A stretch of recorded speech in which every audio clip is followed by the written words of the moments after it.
The Island of Adventure by Enid Blyton. Chapter 1. The Beginning of Things.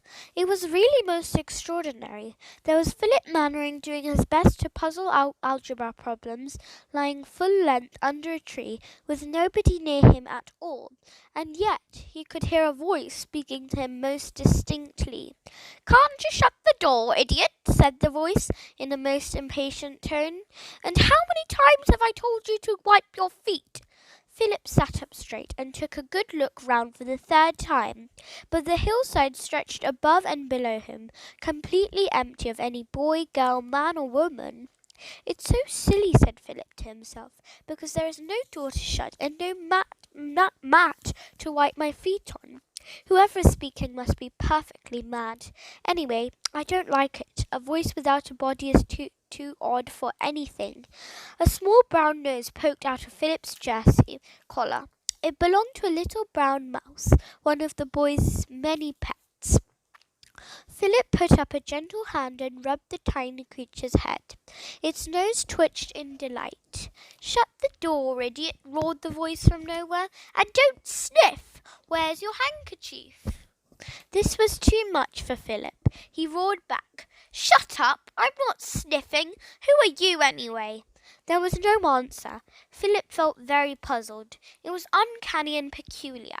Where did that extraordinary voice with its rude commands come from, on this bright, sunny, but completely empty hillside? He shouted again, "I'm working. If you want to talk, come out and show yourself." "All right, uncle," said the voice, speaking unexpectedly in a different tone, apologetic and quiet. "Gosh," said Philip, "I can't stand this. I'll have to solve the mystery. If I can find out where the voice comes from, I may find its owner." He shouted again, "Where are you? Come out and let me see you." "If I've told you once, I've told you a dozen times not to whistle," answered the voice fiercely. Philip was silent with astonishment. He hadn't been whistling. Evidently, the owner of the voice must be completely mad. Philip suddenly felt that he didn't want to meet this strange person. He would rather go home without seeing him. He looked carefully round. He had no idea at all where the voice came from, but he rather thought it must be somewhere to the left of him. All right, he would go quietly down the hill to the right, keeping to the trees if he could, so that they might hide him a little. He picked up his books, put his pencil into his pocket, and stood up cautiously. He almost jumped out of his skin as the voice broke out into cackles of laughter. Philip forgot to be cautious and darted down the hillside to the shelter of a clump of trees. The laughter stopped suddenly. Philip stood under a big tree and listened. His heart beat fast. He wished he was back at the house with the others. Then, just above his head, the voice spoke again. "How many times have I told you to wipe your feet?" Then there came a most unearthly screech that made poor Philip drop his books in terror. He looked up into the tree nearby and saw a beautiful white parrot with a yellow crest on its head. It worked up and down. It gazed at Philip with bright black eyes. It had on one side, its curved beak making a grating noise. Philip stared at the parrot, and the parrot stared back.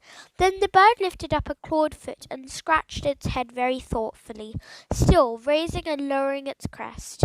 Then it spoke. "Don't sniff," it said in a conversational tone. "Can't you shut the door, idiot? Where are your manners?" "Golly," said Philip in amazement. "So it was you, talking and shouting and laughing? Well, you gave me an awful fright." The parrot gave a most realistic sneeze. "Achoo! Where's your handkerchief?" it said. Philip laughed. "You really are a most extraordinary bird," he said. "The cleverest I ever saw. Where have you escaped from?" "Wipe your feet," answered the parrot sternly. Philip laughed again. Then he heard the sound of a boy's voice calling loudly from the bottom of the hill. "Kiki! Kiki! Kiki! Where have you got to?" The parrot spread out its wings, gave a hideous screech, and sailed away down the hillside towards a house set at the foot. Philip watched it go. That was a boy calling it, he thought, and he was in the garden of Hillfoot House, where I'm staying. I wonder if he's come there to be crammed too. I jolly well hope he has. It would be fine to have a parrot like that living with us. It's dull enough having to do lessons in the halls. A parrot would liven things up a bit. Philip had scarlet fever the term before, and measles immediately afterwards, so that he had missed most of his schoolwork. His headmaster had written to his uncle and aunt, suggesting that he should go and stay at the home of one of the teachers for a few weeks to make up a little of what he had missed, and much to Philip's disgust, his uncle had at once agreed. So there was Philip, in the summer holidays, having to work at algebra and geography and history, instead of having a fine time with his sister Dinah at his home, Craggy Tops by the sea. He liked the master, Mr. Roy, but he was bored with the other two boys there, who also, owing to illness, were being crammed or coached by Mr. Roy. One was much older than Philip, and the other was a poor whining creature who was simply terrified of the various insects and animals that Philip always seems to be collecting or rescuing. The boy was intensely fond of all creatures, and had an amazing knack of making them trust him. Now he hurried down the hillside, eager to see if another pupil had joined the little holiday collection of boys to be coached. If the new boy owned the parrot, he would be somebody interesting, more interesting than big lout of a Sam, and better fun than poor whining Oliver. He opened the garden gate, and then stared in surprise. A girl was in the garden, not a very big girl, perhaps about 11. She had red hair, rather curly, and green eyes, a fair skin, and hundreds of freckles. She stared at Philip. "Hello," said Philip, rather liking the look of the girl, who was dressed in shorts and a jersey. "Have you come here?" "Looks like it," said the girl with a grin, "but I haven't come to work, only to be with Jack." "Who's Jack?" asked Philip. "My brother," said the girl. "He's got to be coached. You should have seen his report last term. He was bottom in everything. He's very clever, really, but he just doesn't bother. He says he's going to be an ornithologist, so what's the good of learning dates and capes and poems and things? What's an whatever it was you said Philip, wondering how anyone could possibly have so many freckles on her nose as this girl had. "Ornithologist. Oh, it's someone who loves and studies birds," said the girl. "Didn't you know that? Jack's mad on birds." "He ought to come and live where I live, then," said Philip at once. "I live on a very wild, lonely part of the sea coast, and there are heaps of rare seabirds there. I like birds too, but I don't know much about them. I say, does that parrot belong to Jack?" "Yes," said the girl. "He's had her for 4 years. Her name is Kiki." "Did he teach it to say all those things?" said Philip, thinking that though Jack might be bottom in all school subjects, he would certainly get top marks for teaching parrots to talk. "Oh no," said the girl, smiling so that her green eyes twinkled and crinkled. "Kiki just picked up those sayings of hers, picked them up from our old uncle, who was the crossest old man in the world, I should think. Our mother and father are dead, so Uncle Geoffrey has us in the halls, and doesn't he just hate it? His housekeeper hates us too, so we don't have much of a time. But so long as I have Jack, and so long Jack has his beloved birds, we are happy enough. I suppose Jack got sent here to learn a few things like me. You'll be lucky, you'll be lucky. You'll be able to go play, go for walks, do what you like whilst we are stewing in lessons." "No, I shan't," said the girl. "I shall be with Jack. I don't have him in the school term, so I'm jolly well going to have him in the halls. I think he's marvellous." "Well, that's more than my sister Dinah thinks of me," said Philip. "We're always quarrelling. Hello, is this Jack?" A boy came up the path towards Philip. On his left shoulder sat the parrot Kiki, rubbing her beak softly against Jack's ear and saying something in a low voice. The boy scratched the parrot's head and gazed at Philip with the same green eyes as his sister had. His hair was even redder, and his face so freckled that it would have been impossible to find a clear space anywhere, for there seemed to be freckles on top of freckles. "Hello, Freckles," said Philip and grinned.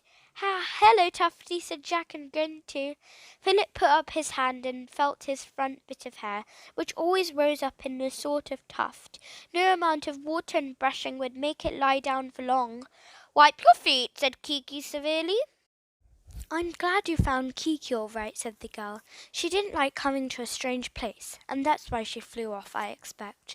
She wasn't far away, Lucy Ann, said Jack. I bet old Tufty here got a fright if he heard her up on the hillside. I did, said Philip, and began telling the two what had happened. They laughed loudly, and Kiki joined in, cackling in the most human manner. Golly, I'm glad you and Lucy Ann have come here, said Philip, feeling much happier than he had felt for some days. He liked the look of the red-haired, green-eyed brother and sister very much. They would be friends. He would show them the animals he had as pets. They could go for walks together. Jack was some years older than Lucy Ann, about 14. Philip thought just a little older than he himself was. It was a pity Dinah wasn't there too. Then there would be 4 of them.